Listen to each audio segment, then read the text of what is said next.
So we're opening up, and this should be for an Aliyah Neshama and for all the different dedications that were mentioned as we are tonight. So it's Yud Aleph Adar. Does that coincide? Happens to be my Hebrew birthday. So isn't that funny?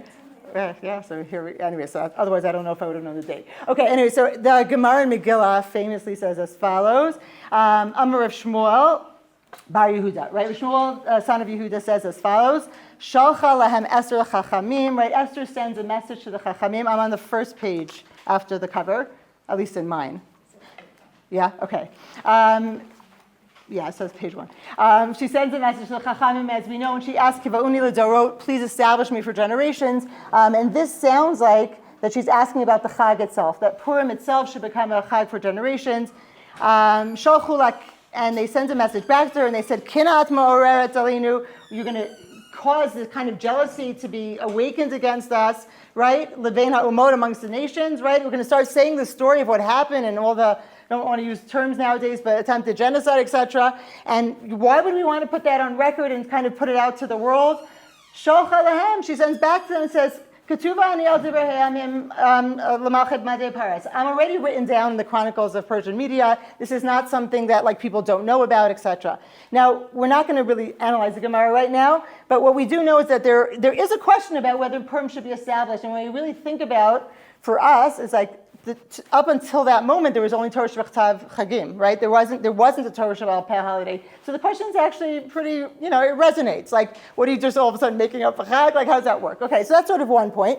We then know that a little bit later, right on the third line, which is obviously not exactly the third line in the Gemara, Shalcha lahem Esther, there's also sort of a rendition that says that Esther sent a message to the Chachamim, Kitzvuni l'dorot, to write me down for generations, right? And this is the idea of the writing, or the inclusion of Megillat Esther into Tanakh.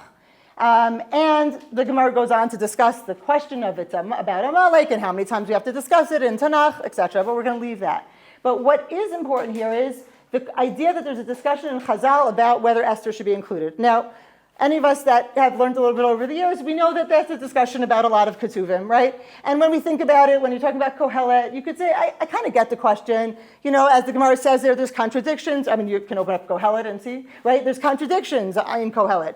And if I think about Iyov as a question, I get it. Tzadik V'Ralo, like you're a theological book and you're going to now talk against God, like and raise questions. Like I get why that's a conversation. And maybe when I think about Shir HaShirim, it's so explicit. It's not just a love story, but it's pretty explicit. Okay, I get why Chazal are kind of hemming and hawing. But Esther, right, there are questions there, but I don't know. It's interesting that's even a question. And so my question is, that's interesting. Why is this even a question? Okay, so that's point one. The Yerushalmi, actually, in the next source, though, says something different, right? And the Yerushalmi, also in Megillah, says as follows. Rabbi Yochanan and Reish Lakish are having a discussion, right? Not unusual. Rabbi Yochanan says, Hanevim v'haketuvim atidin livatel. In the future, Nach is going to be no longer. I would say, like, I'm out of a job, right? But I'm saying the idea that it's going to be gone, right? Only Chamisha Sipurei Torah, those are the only ones that are going to stay. And Reish Lakish comes along and says, Af Megillat Esther v'halachot eno atidin livatel, enan atidin livatel. Reish Lakish is of the opinion that when it comes to Megillat Esther, that one also will be included. So that's interesting, right? We just have a whole discussion on why Esther's a discussion, and then you have a total other opinion that says, are you kidding? Like, of all Nach, that's the one that's preserved. So clearly there's some stuff going on, right? What's the deal with Esther? Why? And really to unpack, like, what's meaningful about it. Okay, so that's sort of our opening questions here. When we think about Esther, and when we think about Chazal asking this question or thinking about it, right, every book in Nach has some kind of prophetic message. I mean, that's kind of the point. That's why it was retained for generations, and all the things actually comes from the Gemara and Megillah, right? The idea of Nevor She'etzur Chaladorot, right? So the question is what is the messaging here, and why is that a question? And we know that the idea that we're supposed to learn from our past is not just like that we learned that in history class, but also that in Devarim, in Hazinu, that area, right, in Lamed Bet, it says Zechor Yimot Olam, right? You should remember Yimot Olam, you should remember the times that have gone by. Binu Shnot Adar, you should understand from what happened from generation to generation. Sha'al Avicha v'Yagecha, ask your father, ask your parent. And they'll tell you, Zekeinecha v'yomer lach, and also your grandparents, and pass it on. Meaning there's a value here in finding out what happened in the past and passing along that story and learning really about messages. Okay, so that being the case, so then we have to say, okay, Chazal are having this back and forth. We have to find the prophetic message because ultimately they did include it. So where do we get that, right? And we'll move on to the next source. So the Gemara in Chulin famously asks, Esther min HaTorah minayin, right? So where do if I want to trace different books back to the Torah itself, where can I find it? Esther min HaTorah minayin, and the Gemara there cites a pasuk from Vayelech area, right? Which is Anochi Haster Asir Panai. The Gemara says here, Anochi Haster Asir. The idea that Hashem says, I will hide myself, and then it goes on to talk about Mordechai min HaTorah, etc. So the idea, there's some connection to Esther, to the famous idea of Hester Panim, which gets used a lot. And in order to understand that, we should look at what the Torah says about Hester Panim.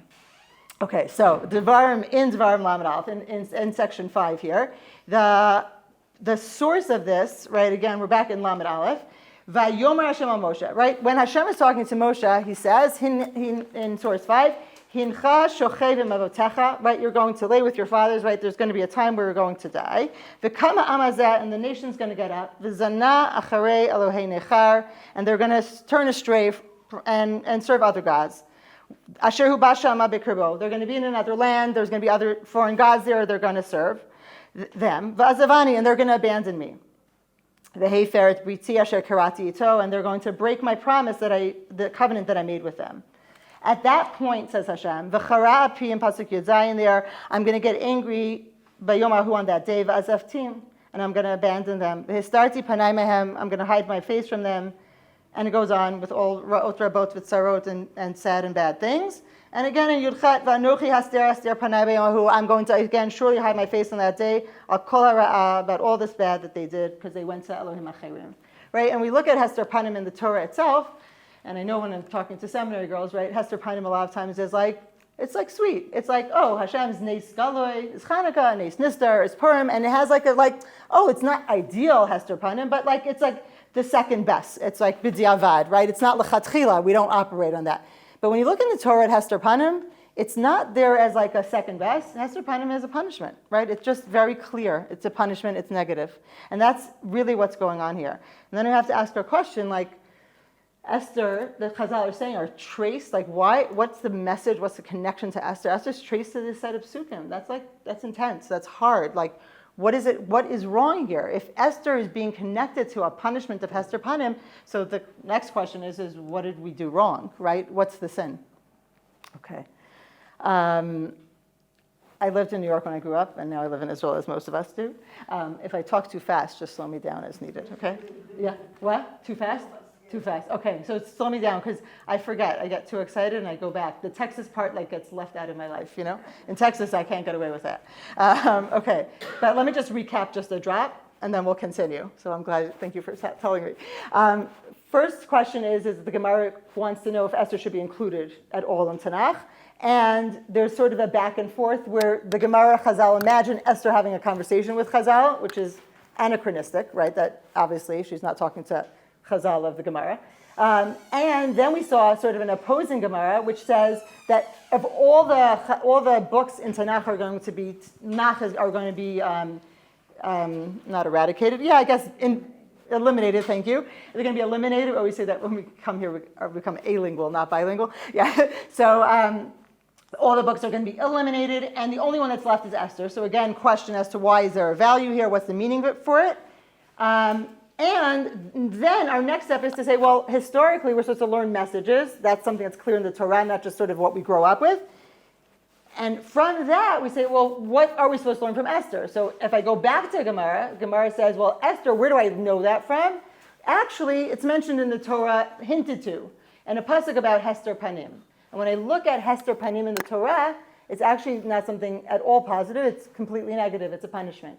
And that brings us to the question is what was done wrong? The story of Esther is, if there's something going on here, what was it a punishment for? Am I good? Clarify and ask. Okay. Yeah, please. Yeah, please. Question. Yeah. It's a big question, other scenes in Tanakh. I don't know, why it comes up with scenes with Abraham, why are they included? Right. So not necessarily, from what I've seen, I don't want to pretend I'm a Bucky in the whole Shas, right? I think that's important to say. If but I don't think scenes necessarily, but definitely books, and mostly books in Ketuvim, as they're kind of. The question. Yeah. Oh, What was her question? okay. Do they question like other events in Tanakh which go on? Okay, yeah, and I'll repeat it. Yeah, sure. Other scenes in Tanakh, do they question that in the Gemara as well? Meaning, so I was saying I don't know Shas inside out, but of the things that I've seen, I haven't seen a scene question, but books, primarily from Ketuvim. They certainly question characters, etc., but not necessarily a whole scene. Or behaviors of people, and then there's like different responses to behaviors. But here's the question: is just if there's scenes, like I don't know, Avraham by the Akedah, right? Yeah. There's not right. Okay. Thank you. Yeah. To be left alone because we will only have Purim in the future. Right. That's sort of in sync with that idea. Whatever that means, right? Like in the actual, I don't know, but there is something about that this Chag or Esther's message is something that for posterity we need to know that message. That's what it seems like they're saying. Right. Okay, we'll continue. Okay, so the Kuzari, right, written by Rabbi Yehuda Halevi, right, in the Middle Ages. So he had a lot to say about a lot of things. Okay, he had in the chapter about Eretz Yisrael, he actually, right, we know that there's a king of Khazar, and this Kuzari king asks him all sorts of questions, right? Rabbi Yehuda Halevi is obviously trying to create a situation where there's a defense of Judaism going on, right? And we have the Christian representative and the Muslim representative and the philosopher, and the Chaver, who's the rabbi of sorts, that represents Judaism. And in that discussion, the Khazar king asks the Chaver, he says, well, why are you not in Israel now, right? Okay, we're talking in the Middle Ages, but like, why aren't you there? If Eretz Yisrael is so prominent and it's so important, why aren't you there? Okay, and here's what Rabbi Yehuda Halevi said. Not someone living in 2025, right? Okay, so here he goes. And some of us know this, but okay, it's always fun to look inside again, no? Okay. Amar Chaver, the rabbi responds. He says, Hovashtani melech Kuzar, you have embarrassed me, O king of Khazar. V'ha'avon hazeh asher mena'anu mehashlamat ma shi'adanu vo ha'elokim b'vayit sheni. He says, you've embarrassed me actually by that question, because there was a sin, and the sin is that we held back from fulfilling what we were destined to do by Hashem in the second Beit HaMikdash, right? So there was something wrong that happened there. Kamasha Amar, as the pasuk in Zechariah says, Rani v'simchi bat Zion, rejoice, O Zion. There was a time that they could have come back. And Rabbi Yehuda Halevi goes on and he says, Ki kivar haya ha'enyan Elokim mezuman lachul kasher b'tchila. Says Rabbi Yehuda Halevi, in that time of when they were starting to come back Shivat Zion in the first Shivat Zion, but to build the second Beit HaMikdash, he says that Inyan Eloki, the divine presence, the Hashem's presence was mizuman. It was ready lachul kasher b'tchila, to rest there as it once had in the beginning. What was the condition? Ilu hayu maskimim kulam lashuv b'nefesh chafetza. If everybody would have wanted to come back, or would have come back, with a willing heart, soul.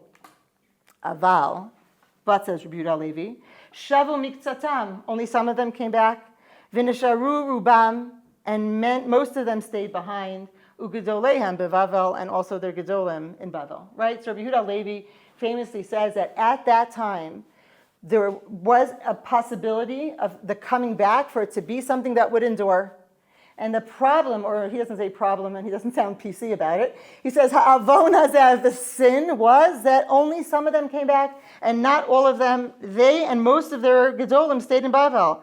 And harsh language, rotzim begalutu v'avodah. They wanted galut, whether that's exile or diaspora. We can choose our meanings. But they wanted that, u'va'avodah, and their work. Shelo yipardu mimishkanotehem v'inyanehem, that they shouldn't separate from their dwelling places and their business matters, right? Like, it's hard to go. V'shema al zeh amar Shlomo, and perhaps on this idea, Shlomo said in Shir Hashirim, ani yeshena v'libi er, that I was sleeping, but my heart was awake. Kina hagalut b'shena. The galut was nicknamed, let's call it that, with sleep. V'halev ha'er hatzmadat ha'nevuah b'neihem. And the awakened heart was that sort of reverberating nevuah that was amongst them. And words from Shir Hashirim that became famous from Rav Soloveitchik goes on, kol dodi dafek, right? My beloved was knocking. That was kriyat elokim lashuv. That was Hashem's calling to come back. Shiroshinim latal. The idea that the dew was on my head was about the Shekhinah, Sheyatza mitzilei hamikdash. And then just a little bit more in the last line on this page, Umasha Amar, and when the Shir Hashirim, Shlomo says, Pashatati et kutanti, I took off my ketonet, right? The Raya says, that he says is alatzlutam lashuv, represents the idea that they were lazy to come back. And he goes on to talk about this for a while. So when we think about, we're trying to understand what's the idea behind that there was a punishment at that time, according to Rabbi Yehuda Halevi, the punishment was for a sin. And the sin is that people didn't come back the way they should have. Rubam, most of them ended up staying in Galut at the time and not coming back at that point. And Hashem was ki'ilu dofek badelet, right? He was knocking on the door, and I was just like, I'm tired. I don't want to get out of bed anymore. And people didn't come. Okay.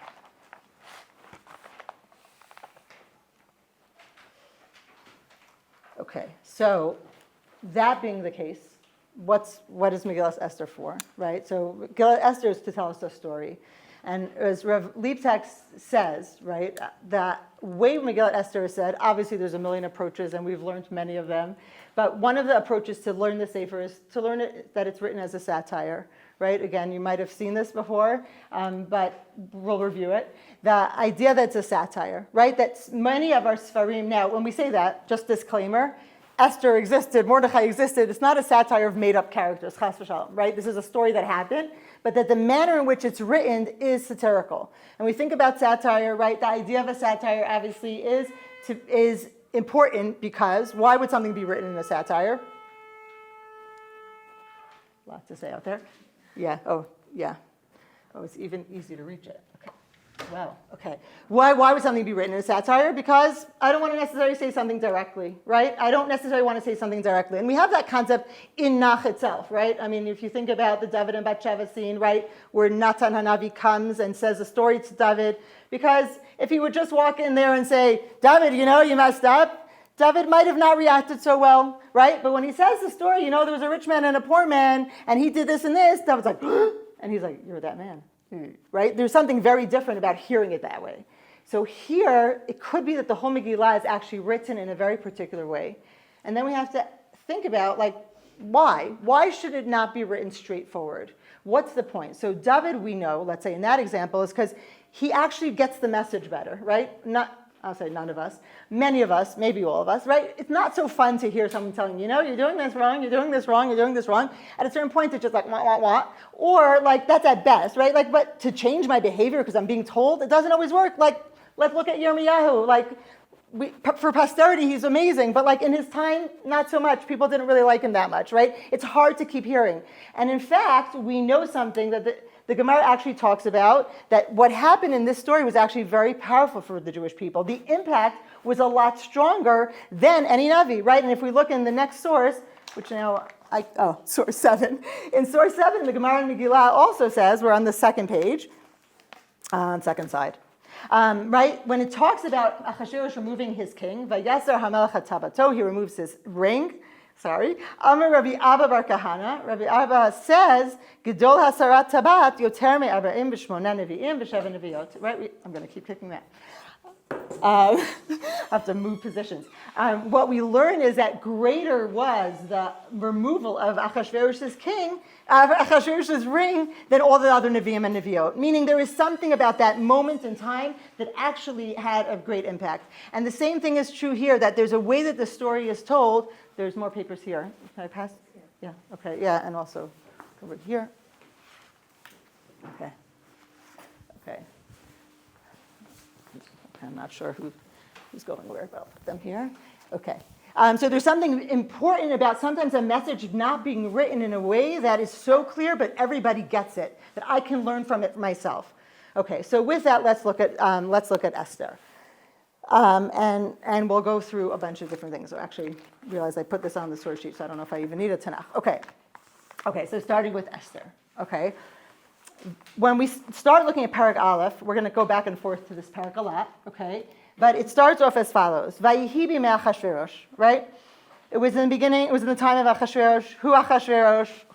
Getting ready, it's probably, the tune is in our heads, right? It was in the time of Achashverosh. He is Achashverosh. Hamolech mehodu ve'ad kush, shev asrim u'me'ad medina. Pasuk bet, bayomim hahem kishivto hamelech Achashverosh, kishevet, oh that's a line. Kishevet hamelech Achashverosh, when the king sat, al kisei malchuto, on his throne, etc. In a line and a half, we're told Achashverosh 3 times, right? Meaning there's something there, again, like you could sing a song in your head from when you were younger, but the idea that it's, oh, by the way, you know who the king was? Achashverosh. You know, he is Achashverosh. The king Achashverosh, again, you have to say, like, I got that memo already, right? Like, why is that there so much? So clearly, it's because you need to know who Achashverosh is and what the context is. Yeah. You know, please. Like for us to like remind us, because you said about like knocking on the door. Right. So maybe it's like, sometimes like you do actually need to knock on the door because that person is technically like it's TORAH. Oh, okay, if you look at it that way, right. So either way, whatever way you look at Achashverosh, there is something exactly what you're saying. That it has to, it's like Achashverosh, right now I have another song in my head. I didn't even mean for that to happen. But I'm saying there's Achashverosh so many times. So it could be like if you're learning it a certain style that you'd get to sort of Achashverosh, who the Yetzirah, whatever. But in context, historically, what we have to think about is when did Achashverosh live, right? Who is he after? I want you to know this story took place in the time of Achashverosh. Who is this man? Well, he was a Persian king.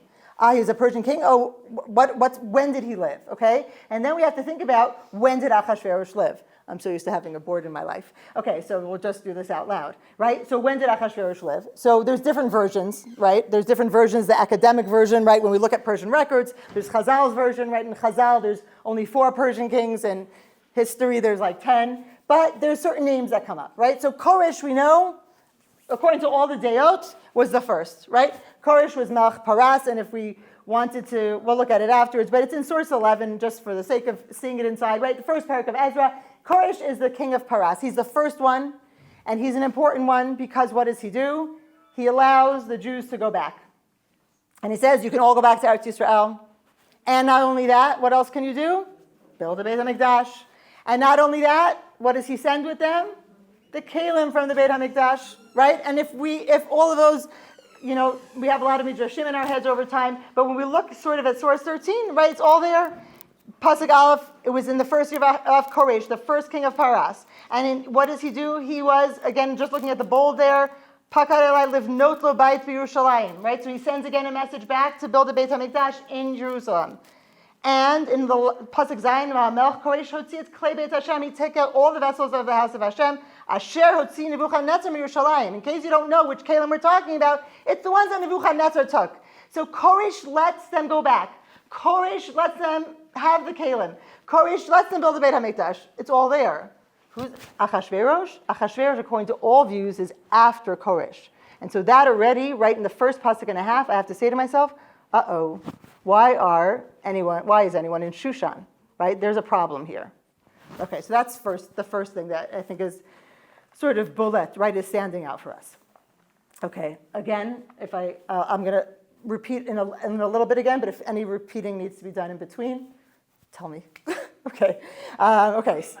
Yeah, please. Did you say that Koresh said that the Beis Hamikdash could be built? Yes. But I thought that the whole thing that Achashverosh said up to half my kingdom because it hadn't been built. Right. So now, so there's 2 things. First of all, either way, let's start with this. Koresh gave permission for the Beit HaMikdash to be built. Again, according to every view. Okay, I'm going to say a few things now. Either Koresh, according to Persian records, right, there's Koresh, then there was a Cambyses, a Daryavesh, and then Achashverosh. Okay. So Koresh says you can go back to Yerushalayim. People do. At the end of Parak Aleph, we see that the very first group goes back, right? Like at that point, even 1,000 people. Okay. He lets them build a Beit HaMikdash. We know that the enemies of Yehuda at that time, the Shomonim say, Tzara Yehuda, no go. We don't like the idea that this Yehuda is going to have the center of attention again. We're going to get in the way. And they write letters back to Persia to say to stop the building of the Beit HaMikdash. According to Persian records, the king at that time would be Cambyses. And then we have another king afterwards, Daryavesh, and he was pretty weak. Daryavesh who comes along and says, okay, now you can go back again. And that we actually see in the beginning of Chagai Zechariah, which is mentioned in Ezra also. The Daryavesh in the second year, all of them go back. And there's another like 42,000 people or so that go. And they start to build the Beit HaMikdash, right? There was already some kind of Evan Yesod that was put at the very beginning, but then they resumed the building. And they build the Beit HaMikdash within the next few years. Achashverosh only follows that. So that's one view. If I don't want to be academic, okay, and I follow Rashi, okay, which is following Chazal, which is important, Koresh either way said, you can go back and build the Beit HaMikdash and here are the Kalim. And then there's Achashverosh after that, let's say. And then Daryavesh is Esther's son. We know there's several Dariuses. And he's the one who lets them go back because he's Esther's son. No. In that situation, the Beit HaMikdash might not be built, but certainly they had permission to be there. Certainly, let's say the first stone was set. Certainly there's a group of Jews that had gone back. So it's a question of, is it actually there or not? But either way, they had permission with the Kalim, etc., to be there. Clear? Yeah, good. Okay, good. All right, I'll keep going. Okay, there's plenty of packets and things if you want. Okay.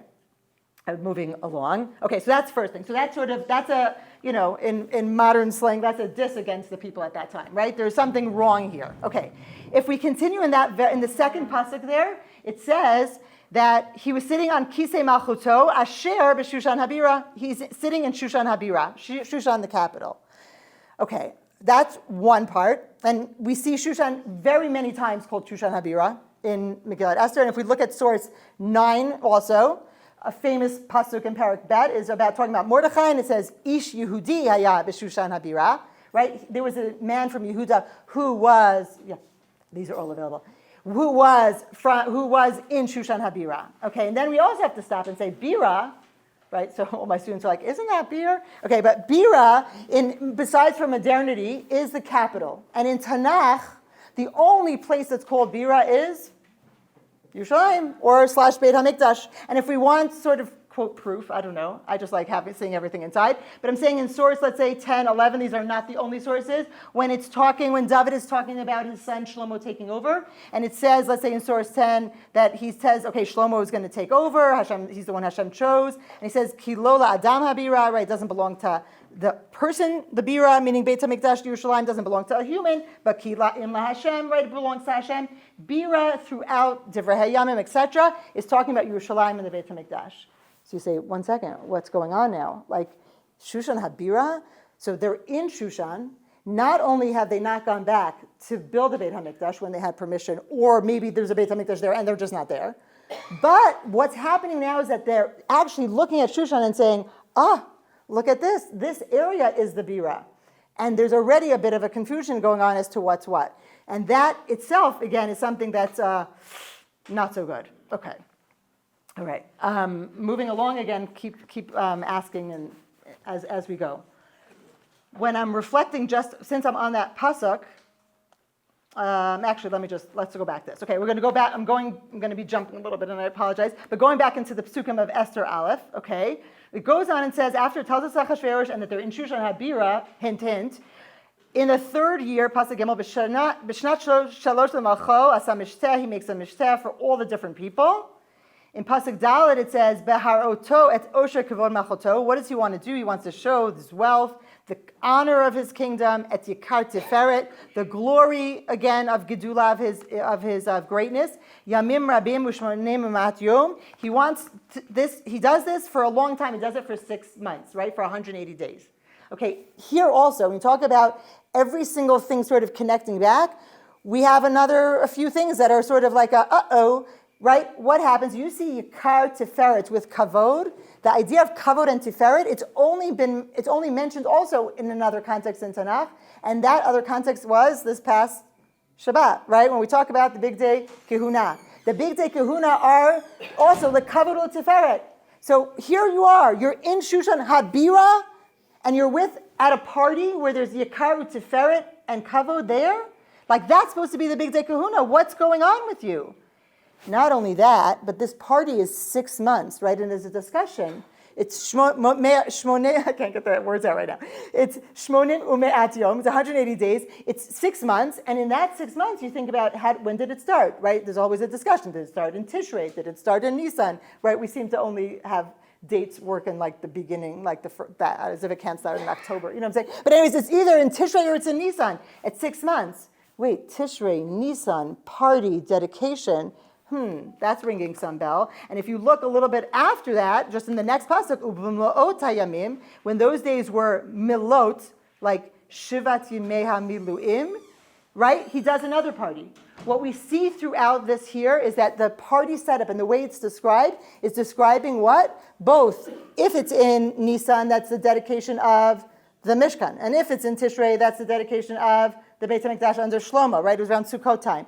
In both situations, again, we've gone through 4 psukim, not even really.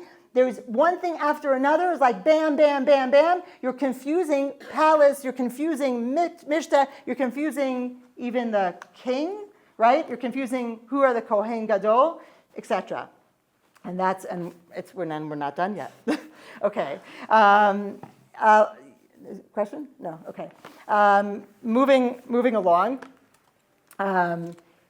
In that sort of thinking about that all together, in Pasuk Vav, I tried to do this, right? It talks about all the materials there, and it says Chor Karpasu Tchelet, and we know that if you look in a Megillah or in a Tanakh usually, right? The Chet of Chor is capital, is bolded and larger, and in that situation, and that is there to probably hint something, right? It's for all different reasons. The Midrash actually says what? That Chet is number 8. And let's see if I included this. Maybe not. Okay. We can jump just for a moment to source. Source 22 if you want to see it inside, otherwise you can listen. But the Gemara in Megillah says that the idea there, right, it's the top of the last page 5 of this, not the last page, right? The top source there. B'haroto it's Osher Kavod Machoto Amar Rabbi Yossi Bar Chanina Melamed, where we learn Shalavash Bigdei Kahuna, right? There's an idea that he wore the Bigdei Kahuna. Achashverosh wore the Bigdei Kahuna. Why? Oh, Chet. Chet is 8 is Bigdei Kahuna, etc.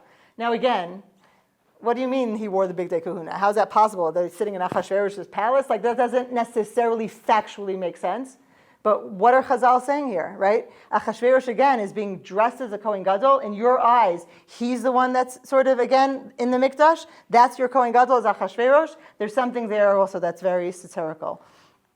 And that brings us sort of to Pasuk Zayin, which I think these two things, I don't know, as a kid, were like Midrashim that we grew up on. But in what are they being served from? In Pasuk Chet, back in source 8, and Pasuk Chet, v'hashkot b'chlei zahav, v'chelim mikelim shonim, right? They drink out of vessels.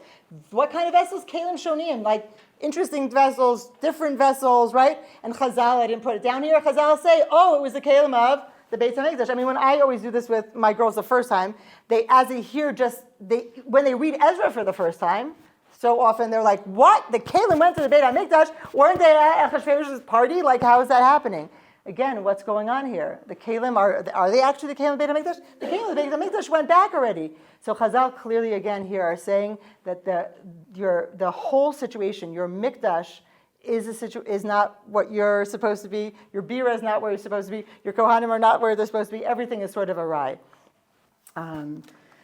Okay. I'm not going to necessarily, there's a bunch of different sources to show this, but I'm going to talk a little bit this out loud since we're talking about the palace itself.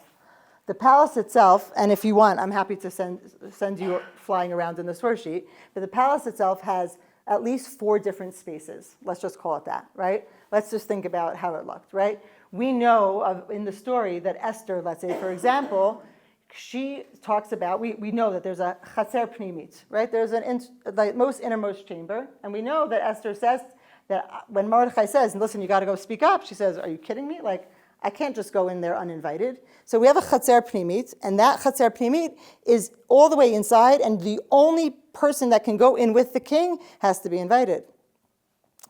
Around that, we know there's a chatzer chitzona. And if we look back towards the beginning, we see there also that there are certain people that can go there, and those are the ro'ei pnei hamelech, the people that can see the face of the king, meaning his advisors, right? We've had those 7 memuchans, etc., right? The 7 ones that surround. They're roe pnei hamelech. Where do they appear? They're again in the chatzer chitzona. Okay, so that's them. Moving along a little bit outside the palace, we have something called Sha'ar Beit HaMelech, right? Which is the gate of the king. And that's sort of the gate of the palace, just outside. Can anyone go there? Sure. How do you have to look? Presentable, right? Meaning when Mordechai shows up there and he's wearing sackcloth, he gets a message very quickly like, you can't be here in sackcloth, meaning you could be here, but you can't be here dressed like that. So Sha'ar Beit HaMelech, people can frequent, but it has to be that you're wearing certain kinds of clothes, that you're presentable, you're in the gate of the palace.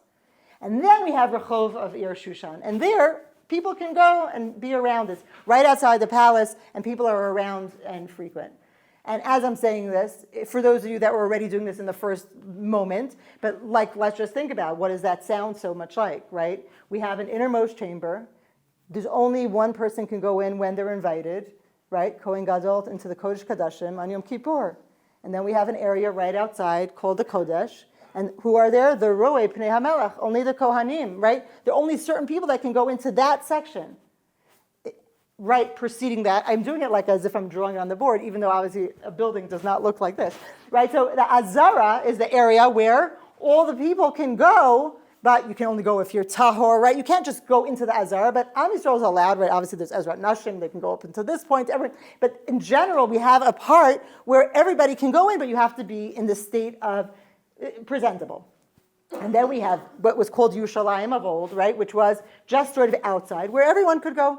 Right? So that, again, there's a confusion about the palace, what's what. And that's, I could go on. There's 1 or 2 more. I could keep going. But it's really like if you look pasuk after pasuk when it's describing either the party or the setup, there is so much going on that says Shushan, Yerushalayim, Beit HaMikdash, palace, Kohen Gadol, Achashverosh, what's happening? Let's just talk about Ish Yehudi. Right? In source 9, we looked at it before, but it says about Mordechai, Ish Yehudi hayav Shushan Habira. There's a man from Yehuda who was that was in Shushan Habira, and his name is Mordechai, etc. And what do you know? Ish Yehudi also is not a phrase that's used a lot in Tanakh. It's only used in one other place. It is amazing to think about how many times things are used in Tanakh. Just separate, side note. But Ish Yehudi, the only other time it appears except with Mordechai, is in Sefer Zechariah also. There's a lot on Zechariah and Esther. We're not going into everything here, but in Sefer Zechariah in Perek Chet, and that's in source 12, right? In source 12, Zechariah Chet is that famous-ish parak, right? That is like in the Old City where it talks about children playing, right? That sign, that's the same parak, right? So it's talking about the Geula and what the world will look like. He's talking to the people in front of him, right? But what it looks like to come back to Eretz Yisrael and children playing in the street and people being able to get to an old age and just walk around on canes, meaning people are living long lives, etc. That's Perek Chet. And in that parak, towards the end of that, it says, I don't know why I didn't put the pasuk there. Ko amar Hashem tzivakot. So says Hashem. B'yamim hahema, in those days, what will be? Asher yachziku 10 anashim mikol lishonot hagoyim vehechzipku b'knaf ish Yehudi. There will be the nations of the world that want to join in sort of this project, and they will come, 10 people, so to speak, at once, and they'll grab onto the knaf, the coattail of the Ish Yehudi, and they'll say, "Nu, take us with you to Yerushalayim, right? V'yomeru nelcha imachem, let's go with you, ki shamanu elokim imachem, because we heard that your God is with you, right? We want to be a part of this. So there's 10 people that they're grabbing on, 10 people from the world in general, and they're saying, I'm coming with you, and I'm coming with you, Ish Yehudi. Who is an Ish Yehudi? Ish Yehudi is a person that brings people to Yerushalayim, not just Am Yisrael people or Yehudim, but the rest of the world. Ish Yehudi haya b'Shushan Habira? Oy. Okay. And this is not a diss against Mordechai and Esther, by the way. We know that their names obviously reflect certain, maybe gods of the time, but it's not the people themselves, right? Roshani Targum always say they're like Shlichei Bnei Akiva there. But it happens to be that if you think about Mordechai, right, when you look at the Cyrus cylinder, the Persian god at the time was Marduk, right, and Esther was Ashtar, like the names themselves. So again, not the people and who they are and what they did for Am Yisrael, but in terms of staying there and being immersed in that culture, that's the people of Shushan. Okay. Okay, and that brings us to who we didn't mention, right? And sort of the story. We talked about the king, but we didn't talk about the king, right? We know that Hashem's name is not mentioned in the Megillah, right? Right? There's a lot of that kind of thing going on now, right? Clearly there's a mix-up of who's who, as it is, right? And the king isn't there. And when you think about Parak Aleph, and you look at Parak Aleph and Bet in general, not even according to like this approach, but it is a question is why they're in the Megillah, right? They're not really talking about our story, right? It's background information, which could be helpful. But in general, it's like we're talking about like a king summoning his wife to come. Like, what does it have to do with like OUisrael, right? Like, it's just interesting that we start with this. But if you think about it and you say, there's a king, and what did he do? He asked his wife to come. Now, in those days, right, feminism, maybe Vashti was, but I'm saying in general, was it appropriate in some capacity for a husband or king to demand of his wife to show? Probably. There wasn't that many, we didn't have that kind of society where people stood up to that. Meaning, it's not something that necessarily should have been written down also, like, okay, that happened. Why do we have to know this? But if you think about what it's saying, there's a king, and he summons his wife to come to the palace, and she refuses the request. What has to happen as a result? Letters have to go out, and the letters have to say, every man has to be sorer beveito, medaber kelshon amo. So there's a king, and he summons his wife, right? And we know from Hosea and other places that obviously the relationship between Hashem and OUisrael could be parent or sovereign, but it also could be lover or spouse, right? And the idea that Hashem summons his wife, is OUisrael, to Eretz Yisrael, to his palace, and they refuse. And what's the result? Letters have to go out. And why? Because everyone should be sorer beveito. Why are you living there? You should be beveito.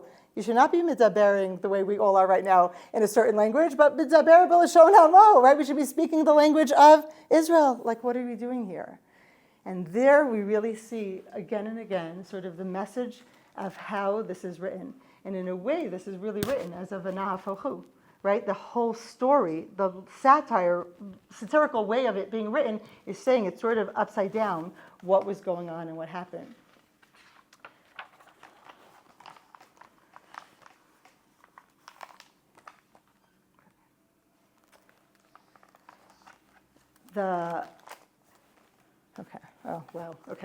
To try slowed and hurried. So I want to just end with one or 2 points. It happens to be that the messaging here, I think, is important for a lot of things. First of all, part of Purim's story is that when we're in Galut, the story of Esther is pretty sad if we actually learn it this way.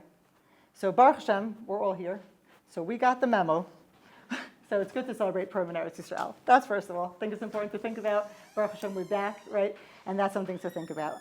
Another thing that I think is important to think about also is that when we look at part of the story at the end, there's something about, like, in terms of being here, or what their focus is on then is, if you look in source 27, let's say, right? Divrei shalom ve'emet, right? When they send out the final letters, I skipped a few things, I just realized. Okay, they send out letters to all the Yehudim, in source 27, in all 127 countries. Part of the letters say divrei shalom ve'emet. There's this idea of shalom and emet, of living with peace and living with truth. And that too is something that we see in Zechariah also, right? He says it in that same parak also, that emet v'shalom ahavu, that truth and peace we should love. And we know very much, it's throughout Chagai and Zechariah, that part of it is coming back. There's a national story that has to happen. There's a national tshuva that has to happen.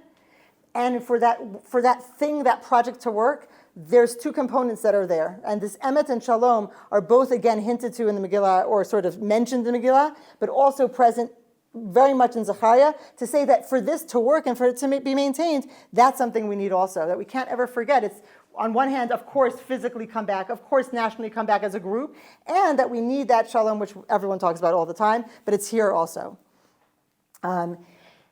And before I conclude, if it's okay with you, because we do have a few minutes, I want to just jump back to one thing that I forgot, and that is just the the letters. That's what reminded me.